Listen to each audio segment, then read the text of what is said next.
Good morning, everyone, and welcome to the Rangers Review Morning Briefing. It is Tuesday, the 27th of August. I'm Derek Clark, and I'm joined by Chris Jack. How's it going, Chris? Not too bad, Derek. Yourself, how was your well-earned day off yesterday? Yeah, it was very well needed, I've got to say. I was at Creamfields on Sunday, which is not too far from where I live. So, yesterday was a recovery session in footballers' terms. So, back on it today. No cryo chamber for me, but very much needed day of rest. So, big thanks to your good self and Joshua for manning the fort yesterday. We're back. Yeah, we're back, and there's lots to talk about with regards to Rangers. Of course, as Philip Clement said, we expect a busy week, and it certainly looks like a number of players are on the verge of leaving the club. There has been another player linked as well, which we'll get into. Where shall we start, though? News probably last night, Rapid Bucharest were linked with a move for Yanis Hagi. Their chiefs over there, their owner was saying how keen he was to bring him back to Romania. However, it's understood that Yanis has knocked back the prospect of moving back to Romania, Chris, to join Rapid Bucharest. So at this moment in time, he is still a Rangers player. He is. We don't think he'll be a Rangers player for too much longer. It looks like hopefully he'll be able to do a deal to leave the club by the end of this week. It's not a surprise though that Bucharest or going back to Romania is. I don't know if it's a surprise that it's not the option that he's decided to go for. Now he's still young. He's still got plenty to offer the game, and I think it would feel quite a backward step to. I know he has to go somewhere and almost could rebuild his career after a difficult couple of seasons, also with the injury and then that unsuccessful loan spell last year. He does have to go and rebuild a wee bit, but I think going back to Romania would be too far a backward step from him. I know he and his camp, his dad obviously, they see him playing at a high level. They see him being in a top 5 league.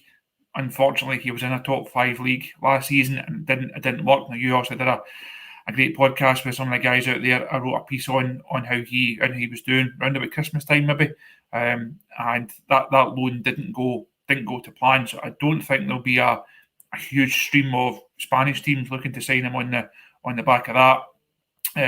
But you would imagine he would be able to do better than going back to Romania. So I don't think it's a surprise in football terms, and obviously there's going to be a financial implication there as well. I think that there was numbers doing the rounds earlier on this week about the size of a drop that he would have to take in his weekly wage. And while I'm sure he's not short of a few pound at the end of every month, no player is going to want to take that bigger hit on their wages while they're still in those prime key earning years of their career. So hopefully he can get a move that suits him. Rangers also have to get something for him, but I don't think the fee is that big an issue. It's the wages in the Hagi situation. I don't think the Rangers will be hard to deal with. If someone could put a deal together that's good for Yanis, I think the Rangers will be fairly good to deal with. They're not going to really stick to a fee and hamstring themselves here because they know they need Yanis off the wage bill, so the manager can then go and try and strengthen that number 10 area. Yeah, well, his father is hit out at Rangers. You can go and read what he had to say over on the website, folks, but I'll read you some of the key points from it. He said that Yanis isn't coming back to Romania now. If he does ever come back, it will be to Ferul Constanta. That's a club that Hagi owns and also manages. He says, forget what Rangers say. It's what I say that counts. He has a contract with Rangers first. And what has happened with him at Rangers is a story, an ugly story from the people responsible. It's ugly. This is a player who went there when he was young, was their best player and then got injured.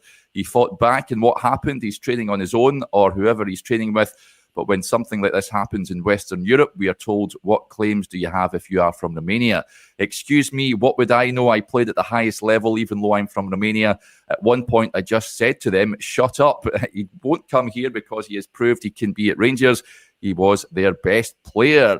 So not beating about the bush is dad there, Chris. He's not best pleased at how he's been treated at Rangers with him jettisoned to the B team. But it's clear when the managers came in, he doesn't fancy him. You said, he went out on loan last season, didn't pull up any trees. And at the end of the day, it's the manager's decision that counts. If he did fancy him, he'd be in and around the first team, I'd imagine. I don't think it's any surprise that Hagi Senior is standing up for Hagi Junior. I think he's very much backing his cause. I think to say that he was their best player may be stretching it somewhat. I think that's maybe that's a subjective. Other views are available, but I do like Hagi. I think he's a good player. He's always been really good to deal with. I think he gets Rangers. And we talk about players that come in and can have all the ability in the world. If you don't have the mentality for it, then you fall away. I think he ticks that mentality box. I think he enjoyed. He's also lived under that pressure throughout his entire life and his entire career. He got that pressure, the expectation, the demand, and was able to handle that. But if the manager doesn't fancy him, or there's financial implications of him staying and playing, ultimately there's only so much that both parties can do, and they have to try and find a solution that suits all parties. If Giannis was to still be here on Saturday morning, he's not going to work his way back into the team. So he then spends the months up till the January window playing B team football, potentially training with the B team, not being involved. And for a guy who was at the Euros this summer and played fairly well in the minutes that he got, it's a big drop off. So it makes, as much as he wants to still be at Rangers, sometimes you just have to admit it's not going to happen. His dad is never slow in coming forward to defend him and talk up his ability and what he's done. But I think that there has to be a sense of realisation here that it's not going to work out for him at Rangers, no matter how much the Hagi can't work at it and how much they want it to. It's not going to happen. Go and try and find a deal somewhere. I said, I'm not surprised it's not Romania, but I think he's still good enough to go and play for a good team at a good level. And if he does, I certainly wish him well. I'd like to see him go and kick on and be even better than he was before he got that injury that's ultimately been the beginning of the end of him at Ibrox, unfortunately. Yep, Electro Rossi, not a good look for Rangers, regardless of the validity of Hagi's claims. I never like to see players sort of shunned from the first team. I think he's got a point there, but like you say, Chris, I think it's better for both parties for a departing of the ways, which is sad in a way. I think the knee injury has absolutely killed his Rangers career. Unfortunately, he's not the first, and I'd imagine he won't be the last to suffer a real bad injury that curtails the Rangers' career. But he did produce some magical moments, Giannis Hagi, and he certainly would leave with my best wishes. Another player that is set to depart, and Rangers have been trying to get him out the door for a number of weeks now, is Todd Cantwell. Chris, James with the point says, any truth in Cantwell to Blackburn? Of course, they were linked with the move for Rabbi Matondo last week. By all accounts, they have been offered a number of Rangers players, but Cantwell is certainly on their list, and looks like he will be another one, hopefully, that will depart now. But with regards to Hagi, he's not asked for a transfer away. Cantwell has, and he's not even training or he's not playing with the B team, whereas Hagi is doing so. Rangers need to get him out the door, Chris. Do you think that's imminent? Could we hire a Parks or Hamilton minibus and just send Blackpool or Blackburn? Sorry, send them a 5-a-side team down. A job lot. It would solve so many of Rangers' issues. I asked on Cantwell yesterday, didn't get any further on it. I'll ask again today and see where we can get to. It's one that Rangers just have to find a way to get a deal done. The longer it goes on, you fear that it will end up costing us some money somewhere along the line in terms of maybe some form of payoff or some kind of wage some wage agreement, but they just have to find a way to get that done. The Cantwell situation, it's going to cast a cloud over the squad and the club if he stays, because the question will get raised every so often. There will be social media stuff because he won't be able to help himself. If things don't go well on the pitch, there'll then be I don't think of a huge groundswell of opinion, but you will get fans saying, get a Cantwell back in, he's better than Lawrence, or he's better than whoever the other number 10 that comes in. So it's definitely something that they have to make happen. They need to try and get him out the door. They need to free up those wages, because again, as we've mentioned a number of times on the show, not just in the last couple of weeks, the last couple of months, as long as this window has been going on for, that number 10 area, for me, if Rangers don't strengthen it properly, they don't win the league, regardless of a centre-half or another midfielder or another wide player that comes in. That number 10 area is so important to the way that Clement Stein plays. If they don't get it right, there's no chance of going on and winning the Premiership this season, because the options that they've got, I'm sure we'll come on and talk about Alec Lowry as well. So there's a number of number 10s potentially leaving, but Cantwell is the main one. Cantwell's the one that's going to free up the wages for Rangers to then go and reinvest and try and strengthen that area. Yep, let's hope Rangers can move him on. Like you say, I think it's... Well, you're pretty much you hear the old football saying a bad egg, and you don't want that in the dressing room. He's refusing to play, and the sooner Rangers can get him out the door, the better. So hopefully you'll be Blackburn's issue to deal with before the window closes. Just on the transfer before we move on, I noticed this from Overland and Borders. He says, are you guys doing a transfer deadline day show? The good news is we are, buddy. So like the previous two windows, I think, or the previous three, I can't remember now, but we will be doing the old transfer special. So hopefully you can join us for that, which is Friday night, I think. Chris, is it? It's Friday night. The transfer window shuts. It's Friday at 11 o'clock. It shuts. I've got champagne on ice and the bunting already looked out to see it off. I'll be like Hogmanay in the Jack household. Class. I'll look out the good old yellow tie as well. Hopefully we've got a bit of activity to discuss, some signings to discuss as well, unlike previous windows. I don't think we had one. In fact, Oscar Cortez, but that was the worst told secret, I think, at the time. We all knew that was about to materialise. I think Rangers just delayed that announcement just to give us something to talk about. But hopefully we've got some news to discuss. Right, other potential departures then.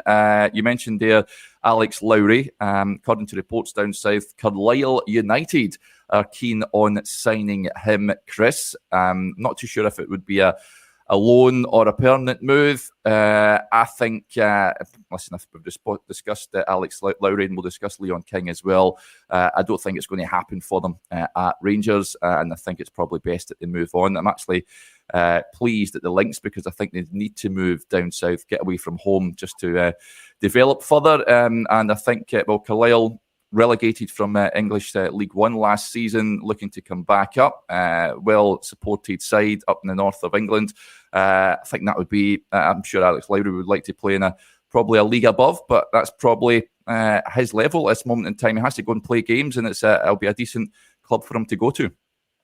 I think if it had been lower down League Two, you would have said surely he can do better. But I think, as you say, the fact they're looking to get back up, that maybe makes more sense. I'm slightly surprised that he is a League Two club, but you then look at it, so if he can go there and impress, and he's then moving up that league, so he's not in League One straight away, but you go and you establish himself and you play some football, show what you can do. That then either then hopefully go up with that club, or another club then comes in for you at potentially a higher level. I think, as you say, Derek, he just has to move on, has to try and find a way to kickstart his career. It's just not worked. Now, there was so many people spoke about Alec Lowry, and when he was coming through the academy ranks, it was a case of wait till you see this boy, just you wait, and then he plays E-teens and you see a wee glimpse of him, then he's into the B team and you see more of him. First team involvement, there's been wee bits and bobs there. There's been flashes where you think there's clearly a talent there, but it's just not worked out. He's not played enough football. Has to go and have a season where he plays 40 games and just establishes himself, becomes a key player in a side, We thought and we hoped that would be the case at Hearts last season. That looked like a really good move for him. I think a lot of the fans were really encouraged by that move. It was a case of he can go there, he'll have a productive season there at Tynecastle and a side that should be winning, and as it turned out, we're winning more often than not. But again, it just didn't, for whatever reason, it just didn't work out. And as James says, I think stagnated is a good word for it. Now, so much, both him and Leon King, so much promise at a younger age. Leon was linked with Newcastle at one point, linked with Man United at one point. Yeah. And it just never happened. Leon's also had more of a first team involvement in terms of the Champions League campaign. Arguably, that did him more harm than did him good. Being pitched into the side at difficult moments, and it's just not, for both of them. It's just not worked out. I don't know if there's much to be gained from a Premiership loan. Certainly in Alex's case, once you've been to Hearts, where else are you going to go? That's going to be better than that. Leon, again, I think it probably a good move for him. Go down south, try and establish himself. Just has to play regular football. Now, had very, very few chances under Clement so far. Even look at the weekend there, and Leon Balogun goes off. Leon King doesn't come on. That probably tells you where he is in the manager's plan. So hopefully the two of them can go, establish themselves, play some football. Unfortunately, it doesn't look like it'll work out for them at Rangers. But I say it's not been for a lack of trying. And I say if both of them move on, like Yanis Hagi, I certainly wish them well. Yeah, they've had a difficult start. Well, King has been linked with a move to Salford City. I think that's a loan inquiry that they're looking to bring him in. They're struggling at the bottom end of League Two Salford. And, of course, the club famously owned by the likes of Gary Neville, Paul Scholes and the likes over there. So, it would be an interesting move. For Leon, no disrespect to Salford, I think he could play up higher up the pyramid down south, Leon King, but it's a chance for both of them to reignite their careers that have, as has been rightly stated, stagnated, and so they need to kick on. Wants to keep an eye on. Adam Devine also believe that he is free to leave as well. He's another one, Chris. It's just not going to work for him. We would have seen him before now. Bit of a shame. I remember when Michael Beale came in initially, and remember when the World Cup was on and Ridvan Shock Horror was injured and he played it at left back, and I thought he did well. He won man of the match, I think, was it against Ross County or some other team, I'm sure, and I thought he acquitted himself well, but then wasn't really seen since, and he's another one, had his loan spell at Motherwell second half of last season. Has to move on for the sake of his career, doesn't he? He does. I think it was after that, might have been after that Ross County game, that I'm sure Beale said the captain has to look over his shoulder or something along those kind of lines. Another Michael Beale prediction that has not really stood the test of time. One of many. I think there was a moment in those early days for Devine where I thought there may be something there, but when you come into the side and you look impressive, you have to stay there. Also, once Barisic came back, Tav was always going to be really difficult to replace at right back. And again, you just, as the months go on, you feel it's just not going to work. Went out on loan to Motherwell last season. By all accounts, was fine without being great. And if you don't tear up threes at Motherwell, it's then a long way back to try and get yourself in this Rangers side. So again, another young guy who has had a decent Rangers youth career, just not been able to make that step up. I think it almost feels into what the manager was saying on Friday at his press conference. It was in part 2, I think, of the presser, and about youth development and about B teams and bridging that 16 to 21 gap. Also, the SFA had the report out last week into that, how they're going to try and address that. The manager actually spoke probably more at length on that subject than he has quite a lot of subjects during his time. You could tell that he was really into it and really passionate about it. Clearly got some good ideas on it. And it's these type of players, it's your Lowrys, your Kings, your Devines, that they've not been able to make that step from academy prospect to established Rangers first team player.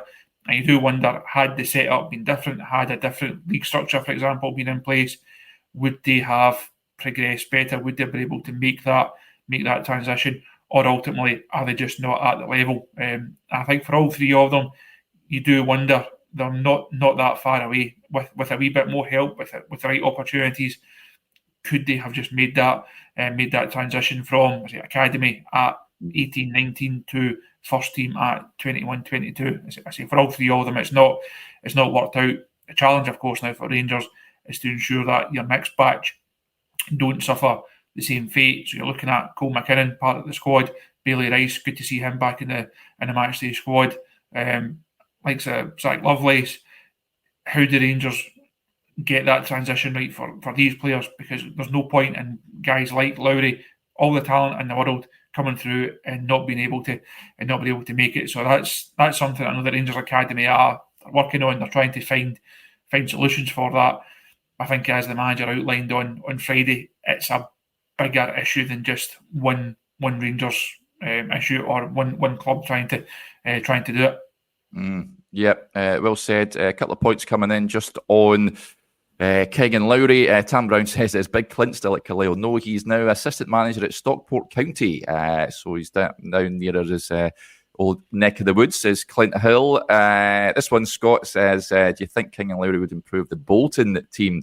I don't think Lowry would get a game, in all honesty. I think King would be a decent squad option for Bolton Wanderers, Scott. But yeah, Lowry, I think Bolton have got a number of players in his position. He would find himself in the sort of similar situation as he's finding himself in now. So, that would be the case on that one. And just on that point about the youth, David Morrison, with an interesting point, says, still don't see Clermont giving many youth players a chance. Do you learn anything putting Dowell on instead of Rice on Saturday? I've seen a few people saying this, Chris.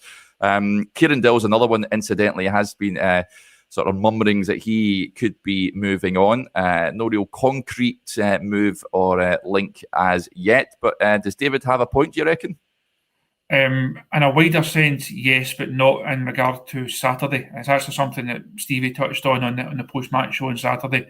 Bailey Rice has not had a lot of football this season, not had a lot of training sessions this season, still working his way back from an injury. So it was a case of working him back into the matchday squad. I think he will get minutes at some point over the next few weeks, but it wasn't really a surprise that it was Dowell that got the nod off the bench. I think it was just more a case of you bring Bailey back into the first team, you give him that first team like matchday experience again. He will get his chance. I know he's someone that figures at the club really like. I see people in the comments mentioning Lennon Miller. I think that Bailey Rice is almost he's seen as the next one to come through, and it's in a case of if you go and you sign someone like Lennon Miller, or you go and sign another midfielder, what does that do to Bailey Rice's progression? How many minutes can he then get? Again, Michael Beale spoke in huge terms about him at the start of last season. Campaign didn't really go for him, had injury problems towards the end of it. It's still young, still got plenty of time, clearly got plenty of talent, and I think the manager will use him as and when he can. So I think the point does stand about playing guys like Dowell without picking on him. Would you rather see a younger player get those minutes in a game at home to Ross County where it's clearly won and there's absolutely nothing to lose? In general, yes, I think it's something Rangers do have to get better at, but it's also it's a downside of having a squad that all these guys are on big money. They all expect to play. They all want to play. That's the balance that I think the manager's trying to strike. How do you have a squad that's got established first team players that can go and win you the league, but still has that pathway as youth development? People always talk about it. They always say this is we speak of this pathway. Rangers have to have that pathway a lot more open, and it has to be better. I do think Bailey Rice will be that next one that gets that chance. Hopefully, as I say, as he comes back from that injury. Mm-hmm. Yep. Right. Let's move on from potential departures to a potential incoming, a link, a bit of a left field link we've seen over the weekend, Chris. Reports in Egypt suggesting that Rangers have failed with an initial loan with an option to buy bid for the left winger Ibrahim Adel, or Adel, I'm not sure how you pronounce it, his surname, but he plays for the wonderfully named Pyramids FC, a team that you can only find in Egypt, Chris, but Rangers apparently failed in an initial bid for him. He was part of the Egypt under-23 squad at the Olympics. It came fourth in France recently in Paris. Not someone I'm aware of, I've got to say, Chris. Another sort of North African link. There's been many of those throughout the course of the summer, but again, another left winger. Rangers looking to strengthen in that area. You will not be surprised to know that I know very, very little about this boy. Well, I say very little. I actually mean nothing at all until his name. You know, the football club existed, I've got to say, until I heard about him. No, until this one popped up yesterday evening, I had never heard of him. I think it points to actually something I mentioned in a piece I've got on the site this morning, going through what Rangers could potentially look to do over these last few days. I think a winger is definitely an area that they have to strengthen. They do need another option in those wide areas. Ideally, for me, it'd be someone that can play both sides, and if they can play number 10 to provide a bit of a competition in there as well, that would be great. I just think they're a bit light in those areas. And you look at Cortez coming in, I do like him, but we don't know how good he's going to be, how reliable he's going to be in terms of, one, fitness, as we've seen now, unfortunately, and two, in terms of his performances. Charlie on the right hand side, we think there's definitely a really good footballer in there, and he definitely looks the part. Apart from that, you're then getting into your Scott Wright, someone else that can be moved on. You're into Ross McCausland, squad player rather than starter at present. Matondo, myself and Josh spoke about him yesterday, a guy who, until kick-off on Saturday, people would have happily sold him. 90 minutes later, he's potentially starting at Parkhead this weekend. I just think it's an area of the squad that is short on, not short on numbers, but short on quality, short on guys that you can actually say they will have a game-changing, match-winning difference. This one, I say, you've got no idea about his quality, no idea if there's anything in it or not. I know that Rangers are aware of him. I don't believe that a bid has been made as of yet. Whether that's going to change or not, next couple of days will tell. But I say he is a player that Rangers are aware of. His name has been spoken about. But I say, as far as I understand it, a bid hasn't actually been made. So one for me to get back onto today, one for everyone to keep an eye on, and I'm sure the flight radar troops will be all over flights from Egypt into Glasgow over the next 48 hours or so, just in case this one goes anywhere. But it's one to watch as it stands, I think, because normally when these ones are that left field, you generally find there's a wee bit something in it. Yeah, I think I've seen a report. It was linked with a move. I'm not too sure if it was Liverpool or a team down south a couple of seasons ago, but nothing materialised. Want to keep an eye on. Before we wrap up, Stephen gets in touch and says, big shout out to Dio for getting called up to the Ivory Coast squad. Boy is going to make us a serious profit in a couple of years. He's been called up to the Ivory Coast squad for their African Cup of Nations qualifiers. So he'll take on the likes of Kenya and Gabon in the upcoming qualifiers. In fact, no, he played against those two. He's playing against Zambia and Chad on September the 6th and the 10th. So, you had to decide because Ghana also wanted him to represent their nation, but he chose Ivory Coast. So, good to see international recognition for the players, Chris. And as Stephen says, I think he's...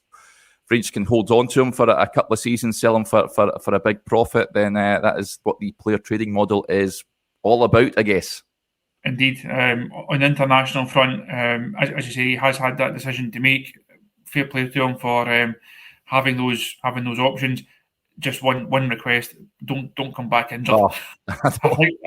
I know the fans will certainly wish him well, but just don't come back injured from these games. That goes for all the international players that will be going away over the next couple of weeks. But no, he's someone that I do like. He's someone that I think will be worth the money.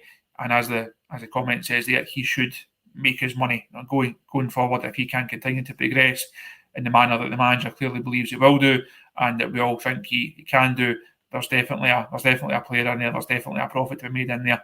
And you mentioned that player trading model, that ill-fated phrase of player trading model.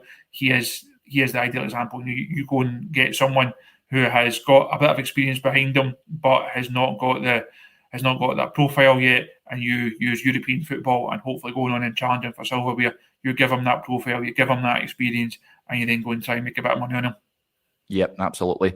Next comment from Sandy, gets in touch, says, morning all, retired on Friday, so now here every day. Keep up the good work, guys. So thank you for your kind words, Sandy, and all the best with your retirement. And good to have you tuning in to the Rangers Review. Right, that'll do us there. Big thanks to you all for tuning in and interacting with myself and Chris this morning. Over on the website, as Chris says, he's got that transfer piece on there. There's also a Tom Lawrence piece where he looks ahead to the upcoming Old Firm derby this coming Sunday. It'll be here before we know it.